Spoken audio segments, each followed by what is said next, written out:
آنست نارك فالتمس لخواطري قبسا يضيء القلب يا سيناء. تربت يداي إذا حرمتك شافعا ومنعت حوضك أيها السقاء. يا أيها المكتوب في أعماقنا أنت الكتاب وكلنا قراء. الله يا ابن عبد الله، ما بلغ الهوى منك الذي يرجو ولا الشعراء.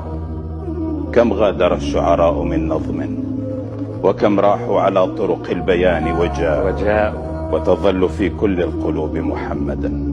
الصمت فيكم والكلام سواء. الله صلني فوا فقري إذا لم ترضى عن وصلي وترضى القبة الخضراء.